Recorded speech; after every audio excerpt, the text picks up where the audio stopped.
AP CS Jawahar Reddy ఒంటరి అయ్యారా? మరో నెల రోజుల్లో పదవీ విరమణ పొందుతున్న ఆయనపై వస్తున్న ఆరోపణలు ఏమిటి? కనీసం వాటిని వైసీపీ పెద్దలు ఖండించడం లేదెందుకు? దీని వెనుక జరుగుతున్న వ్యవహారం ఏమిటి? ఇప్పుడు ఏపీ పొలిటికల్ సర్కిల్లో ఇదే చర్చ నడుస్తోంది.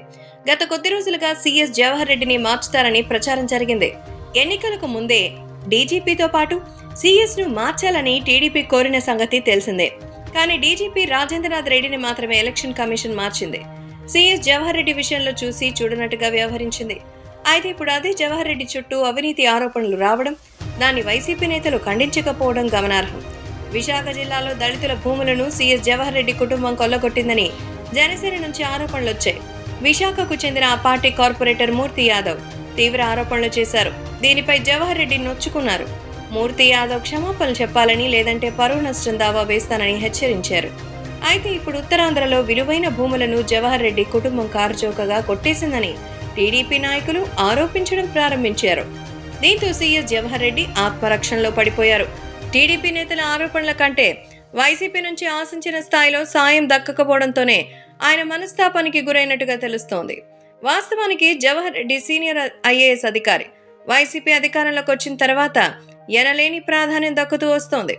తొలుత టీడీపీలోకి జవహర్ రెడ్డి జగన్ తీసుకున్నారు.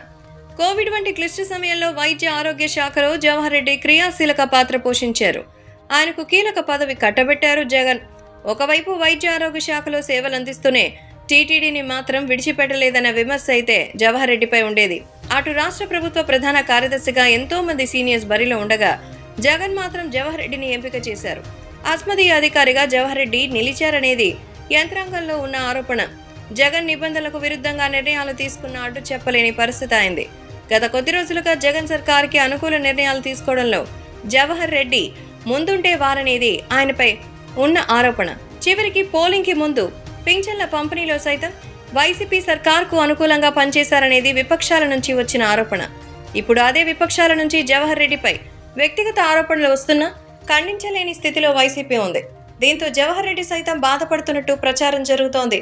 విపక్షాలు ఉద్దేశపూర్వకంగా తనపై ఆరోపణలు చేస్తున్నా తిప్పికొట్టడంలో మాత్రం వైసీపీ నుంచి సహకారం అందకపోవడం ఆయనలో ఉన్న ఆవేదనకు కారణమవుతోంది.